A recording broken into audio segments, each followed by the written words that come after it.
Bonjour, je suis Gélil Dorego et je vous souhaite la bienvenue sur mon podcast de méditation personnelle. Si notre âme est comme un enfant, elle a à apprendre de tous les enfants de la Bible. Lémec est un descendant de Caïn qui se fait remarquer par une déclaration où il se réclame d'une vengeance encore plus meurtrière que celle de son ancêtre. Genèse 4, 23 à 24. Lémec dit à ses femmes, Ada et Tsilla, « Écoutez ma voix. Femmes de Lémec, écoutez ma parole. J'ai tué un homme pour ma blessure et un jeune homme pour ma meurtrissure. Caïn sera vengé 7 fois et Lémec 77 fois. Ce que mon âme apprend de Lémec. » Leçon 1. Commencez par le commencement. Depuis sa naissance, Lémec a connu une famille qui ployait sous le poids de la malédiction. Ce sont les garanties données par Dieu à Caïn à la suite de cette malédiction dont Lémec se réclame et qu'il entend même amplifier. Il nous arrive de trouver une situation donnée dans laquelle nous continuons de fonctionner comme si cela allait de soi. Telle personne est mise à l'écart et, sans se renseigner sur l'histoire derrière cet écart, nous entendons nous aussi produire le même effet, sinon l'accentuer. Nous nous réfugions derrière l'expression « de toute façon tout le monde fait comme ça » pour ne pas analyser froidement les faits et tracer la ligne de démarcation qui s'impose. Les choses seraient différentes si, au lieu de reproduire le mal que j'ai trouvé, je m'interrogeais sur les conditions dans lesquelles il est né. Lémec aurait su que son aïeul était en tort et que cette malédiction n'indiquait pas qu'il était le plus fort, mais bien le responsable du premier meurtre de l'humanité. Mon âme, avant de sauter à pieds joints dans un problème en choisissant un camp ou un autre, tu dois privilégier la paix, le fait d'éviter de te retrouver mêlé à un quelconque conflit. Mais quand cela est inévitable, renseigne-toi d'abord sur le commencement. Tes choix n'en seront que plus éclairés. Leçon 2. Une progression ou une régression? La fierté avec laquelle Lémec proclame qu'il sera vengé 77 fois prêterait à sourire s'il n'était pas ici question de vengeance et de meurtre. Pour démontrer sa force de caractère et la robustesse de ses convictions, on peut tomber dans le piège de jouer non pas à qui mieux, mais à qui pire.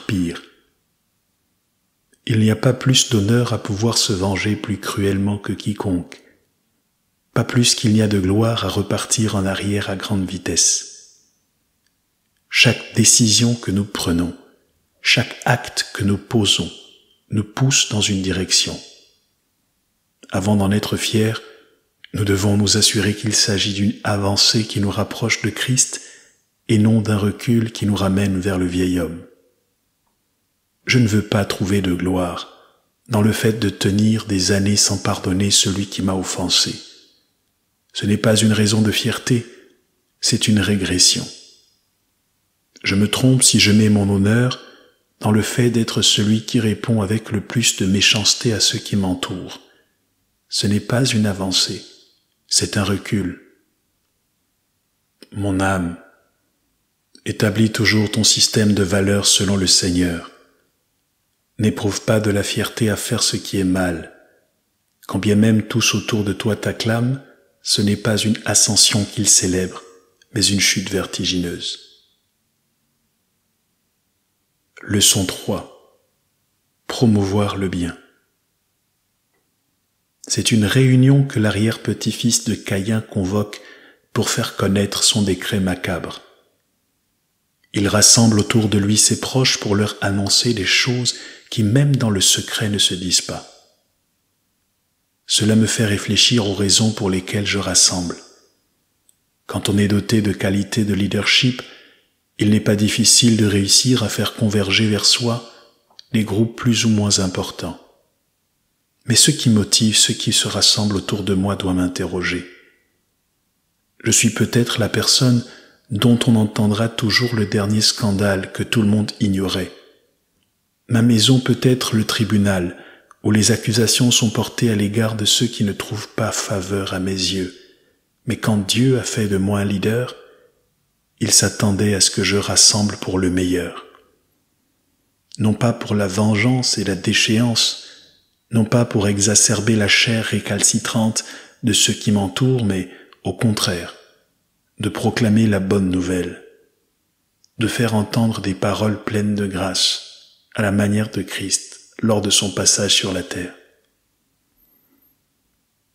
Mon âme, ton leadership doit toujours conduire les gens à devenir meilleurs.